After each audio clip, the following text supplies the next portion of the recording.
Ko, eto ngayon mga kababayan ang hindi matanggap-tanggap ng mga DDS. Itong buwelta ni Sharon Cuneta kay Sara Duterte. Ano nga ba ang buwelta ni Sharon mga kababayan? Actually, hindi naman po ito, no? Hindi naman po ito bago. Kasi mga kababayan, kung naalala ninyo nung midterm election about sa senatorial race noong 2025, ay sinabi na din po yan ni Sharon Cuneta na nagsisi ba kayo na mali ang pinili ninyong Vice President? Sinabi na ni Sharon yan. Oo, syempre ngayon doon sa may Malacanang Gala na kung saan an evening with a star ba yun? Evening with a star ang pamagat ng stage. Basta Malacanang Gala na kung saan mga kababayan ay nagkataon na si Sharon Cuneta ay kumanta ng Bituing Walang Ningning at kaharap nga itong First Lady, First Family at ng Pangulo. So biglang nasabi ni Sharon doon na may President and may Vice President pero nag-iisa lang ang Vice President ko, yung date ko ngayon. Kaya, Sir President, mali is your choice, sabi niya. Buti nga hindi niya sinabing nagsisi ba kayo? Buti nga hindi sinabi ni Sharon. Tsaka natural lang yun mga kababayan, Diyos ko. Si Sara Duterte nga, nagmumura. Si Sharon pa kaya, na literal na totoo naman. Oh, totoo naman talaga na mali is your choice. Kasi bakit? May karapatan siyang sabihin mali ang pinili. Kasi nakita naman po natin mga kababayan kung ano po ang nangyari ngayon. Bakit? Tama ba? Tama ba ang pagpili ni PBBM kay Sara? 'Di ba? Tanong ko kayo mga kababayan, tama ba ang pagpili ni PBBM kay Sara? Buti nga hindi pa habang maaga pa lang lumabas na ang tunay na kulay ni Sara. At least hindi niya sinasakyan-sakyan si PBBM. At least maaga pa lang nabisto na siya. Kaysa naman sa magugulat ay bandang huli, siya pala ang 'di ba? Kaya tama ang sinabi ni Sharon. Mali is your choice, Sir President. So ito po mga kababayan, ipakita ko sa inyo yung naturang video na kung saan nagsalita po mismo si Megastar. Oo, tapos basahin natin yung article sa buong istorya na yan. Ito po yun. For you, especially the first song. This is what you requested for. I'm happy to be here, sir. And sir, I have only one Vice President there. My date tonight. Mali your choice, no? Sorry. Okay, let's move on. This is for you, especially the first song. Mama Jordan, This is what you requested for. I'm happy to be here, sir. And sir, I have only one Vice President there. My date tonight. Oh. So tama lang naman. Wala namang mali sa sinabi ni Sharon. Sabi niya, kasi binati niya yung mga nandoon, yung mga panauhin, kasi Malacanang Gala yan eh. Buti nga ganyan, may ganyan-ganyan eh. Panahon ni Digong walang ganyan. Puro lang mga Chinese ang nandyan, present at, Diyos ko, puro nga kondom yung bawat kwarto ng Malacanang. Speaking of kondom, totoo yan. So ngayon mga kababayan, syempre, inano lang ni Sharon na sa mga guest ngayon na nandito sa loob ng Malacanang, especially sa President, and my only Vice President is my date tonight, si Kiko. So, mali is your choice, no? Sabi niya. So, let's move on. Binawi naman niya agad. Alam niyo naman itong mga DDS, mga sensitive to, nang akala mo naman ang gaganda ng balat, mga kagiro naman, 'di ba? Ang sensitive nila, ang akala mo naman ay mga nakakaintindi, mga bobo naman. 'Di ba? Sa totoo lang mga kababayan, 'di ba? Oo, talaga namang mali, 'di ba? May mali ba? Ay mali ba ang sinabi ni Sharon? Totoo naman talaga, mali talaga ang choice ni PBBM. Kasi kung maalala nyo po ipaalala ko sa inyo. Si PBBM po mismo at si Amy ang lumapit para maging tandem nila si Sara. Hindi po si Sara ang lumapit kay PBBM. Kaya mali talaga ang choice nila PBBM. Tama si Sharon. Bakit? Back to the history tayo. Si PBBM po ang lumapit kay Sara at kunin niyang tandem si Sara. Kaya mali ang choice ni PBBM. Hindi po si Sara ang pumunta para itandem niya si PBBM. Si PBBM ang pumunta sa kanila at si Amy para itandem si Sara. Kaya mali ang choice nila.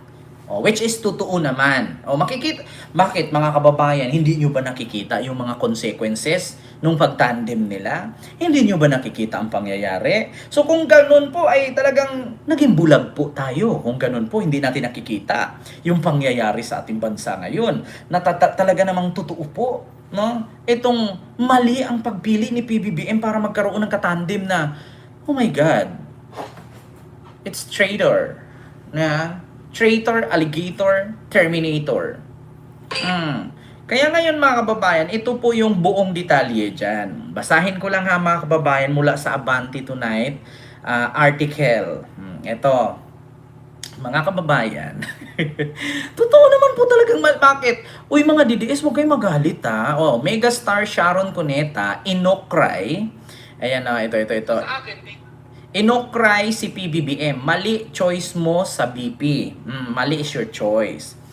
Biniro ni megastar Sharon Cuneta si Pangulong Ferdinand Bongbong Marcos Jr. sa Evening with the Stars nitong Huwebes sa gabi ng Pebrero 12 tungkol sa maling pagpili nito ng Vice Presidente.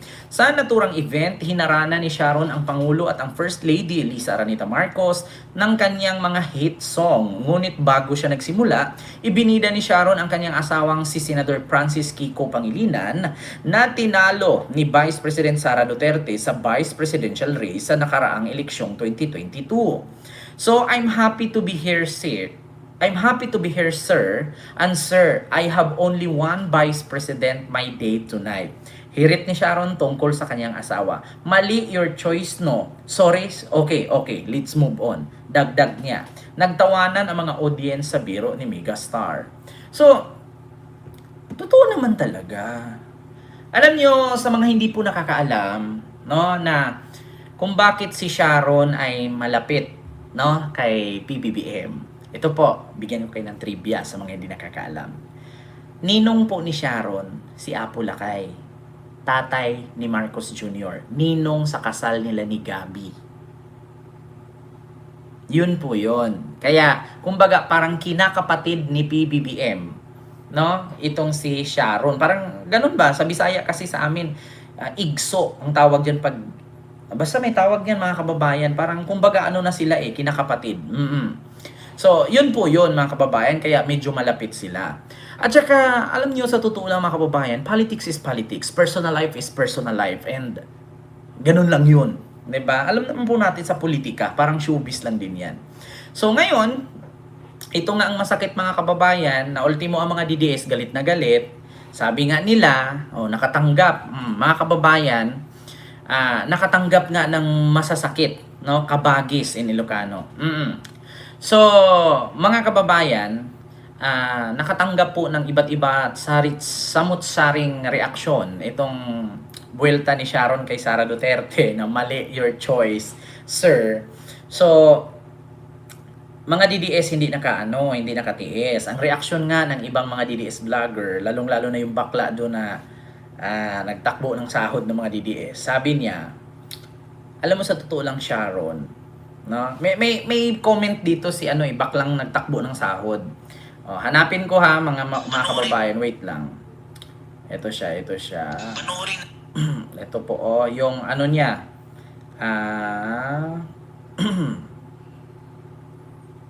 Ito po siya. Yung reaksyon nila mga kababayan patungkol sa sinabi ni Sharon.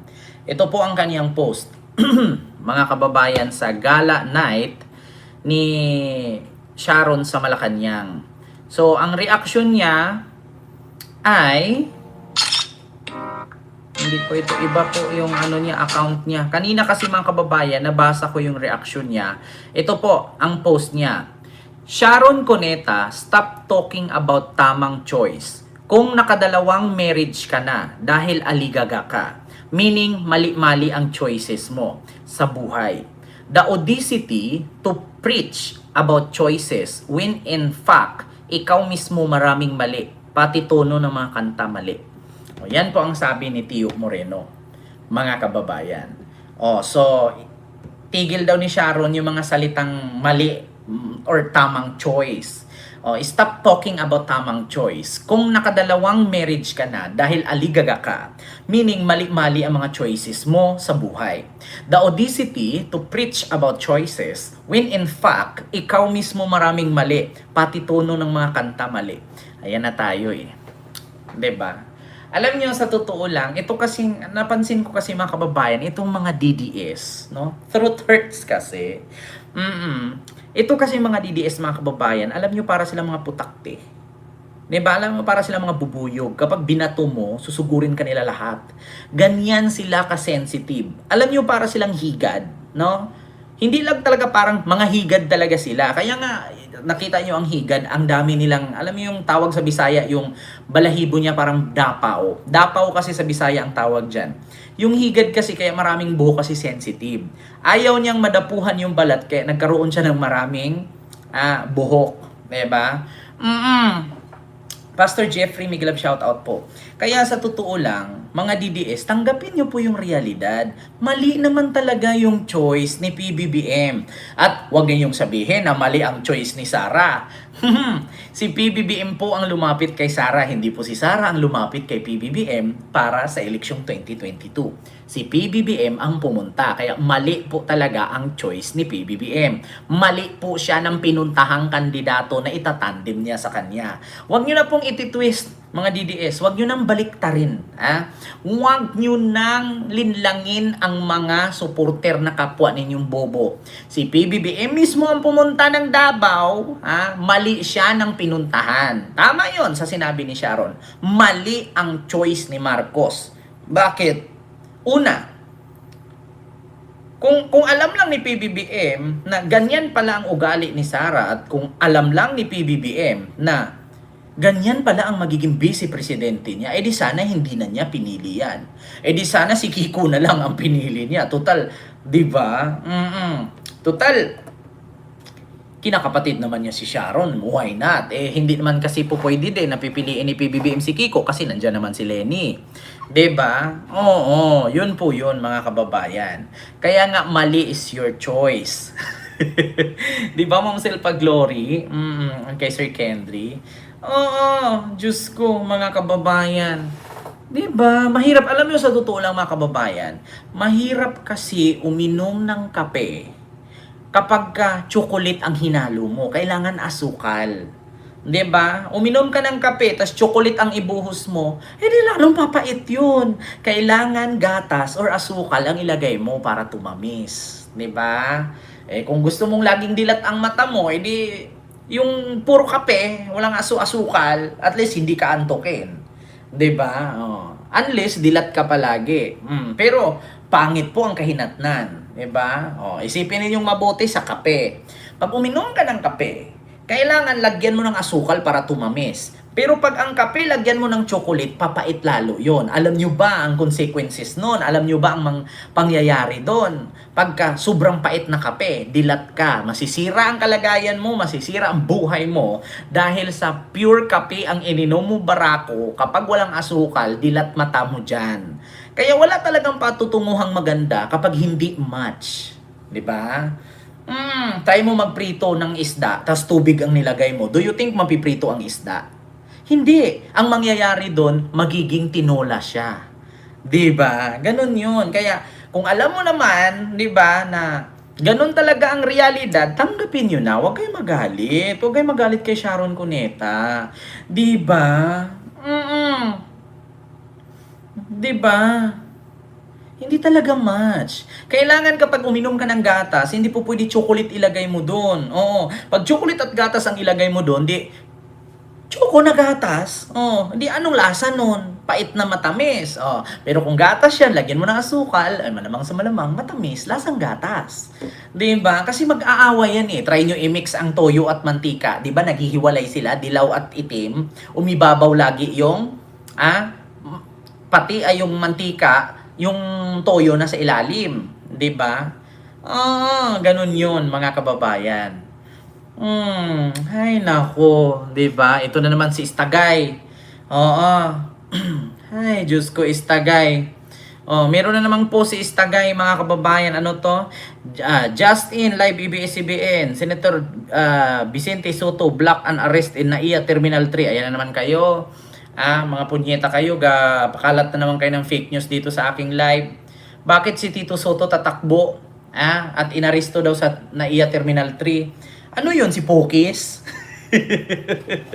Di ba? Oh, hindi pa nga natanggap yung petisyon ninyo na i-contempt si Tito Soto tapos ngayon, di ba? I-arestuhin. Alam niyo itong mga DDS, tigil-tigilan niyo yan mga DDS, mga fake news kayo, mga animal kayo. Kaya nga walang nagbago sa buhay ninyo eh.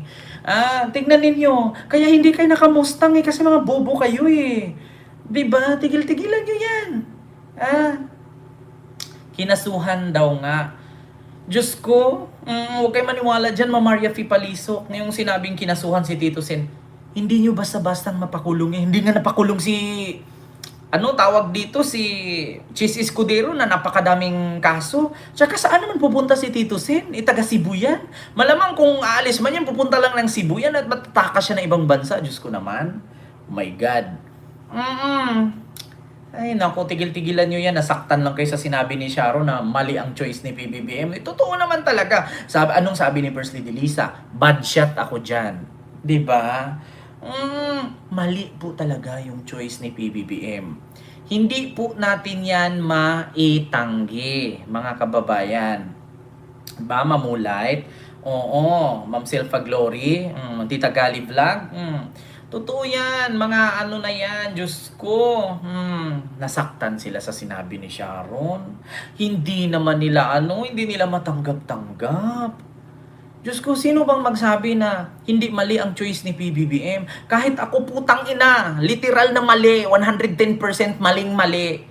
'Di ba? Mahirap talaga ipagsama ang Ilocano at Bisaya. Oo, wala talaga mangyari. 'Di ba? Walang mangyari. Biruin mo. Sige nga, subukan mong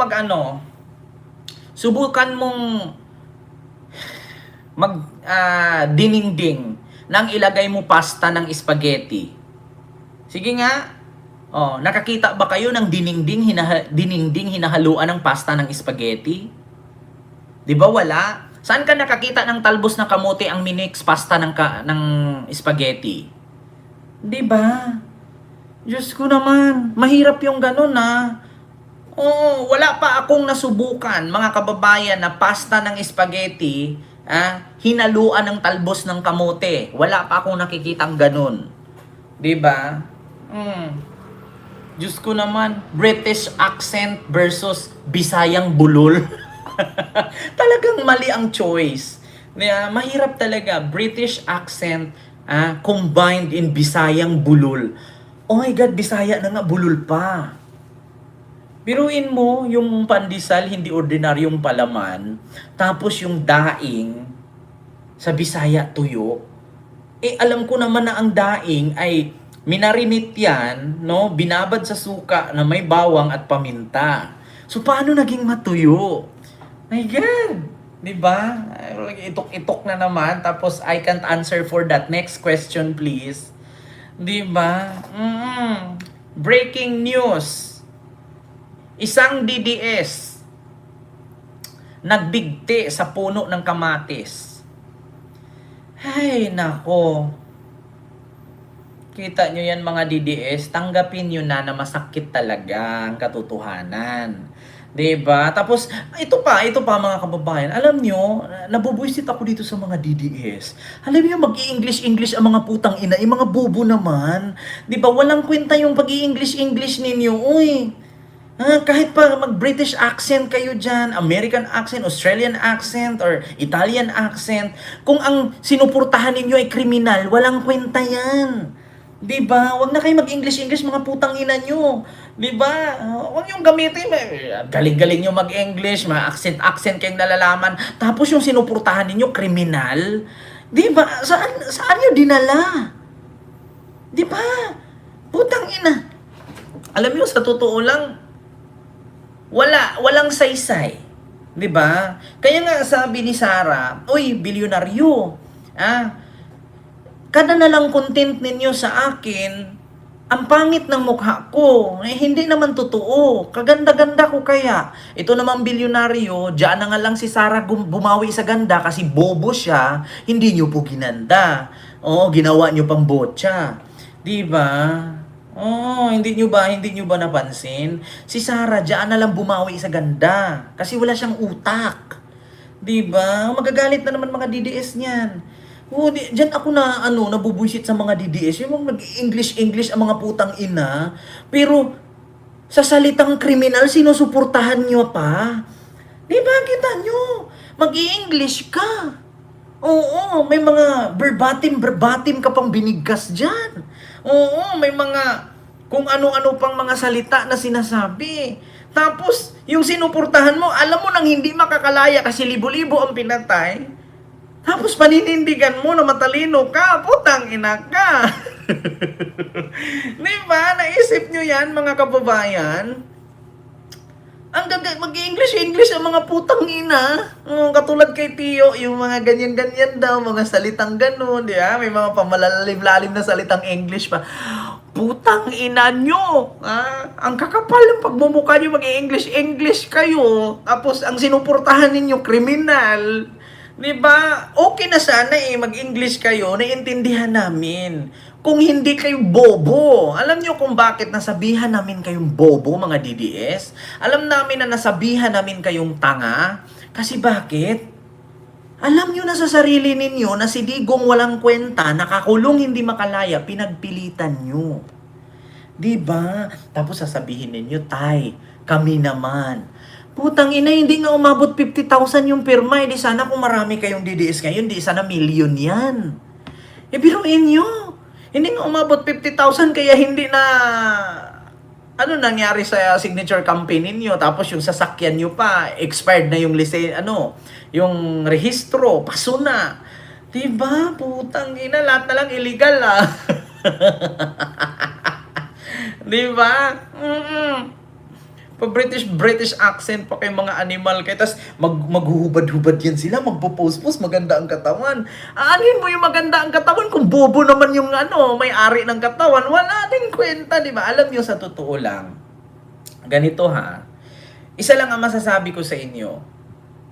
Di bali ng pangit, basta matalino. Kasi kapag ka bobo ka, maganda katawan mo, tas bobo ka, walang kwenta yan. Maganda boses mo, tas bobo ka naman, walang kwenta yan. Alam nyo, napaka-savage po talaga. Sa totoo lang, masakit man pero tanggapin nyo po. Mga kababayan, tanggapin nyo po ang katotohanan. Aanhin mo yung maganda ang katawan mo. Magaling ka mag-English. 'Di ba? Pero bobo ka naman. 'Di ba? Kita nyo yan? Oo. Diyos ko, magpo-post-post ka dyan. Ganong-ganong ka. Tapos, selfie-selfie ka. Matangos ang ilong mo. Tapos yung kaloob-looban, walang laman yung utak, diba? Diyos ko po. Tigil-tigilan nyo ako. Kaya tanggapin ninyo na ang sabi ni Sharon, mali ang choice ng Pangulo na namili siya ng Vice President na traidor. Diba? Masakit man pero totoo. Tanggapin nyo na mga DDS. Huwag po kayong masaktan. Huwag po kayong umaray. Totoo po yan. Kasi bakit? Wala po akong nakitang DDS na gumawa ng ikakabuti ng bansa. Lahat po kadalasang DDS, puro fake news, panira, kahihiyan ang dala. Tignan ninyo, OFW ka. Kudkud ka ng kubeta, saing, luto, laba, plancha, alaga ng anak, pakain ng amo, maglinis ng bahay. Tapos, pag di-off mo, lalabas ka, iiyak-iyak ka doon sa plaza kasi si Digong nakulong.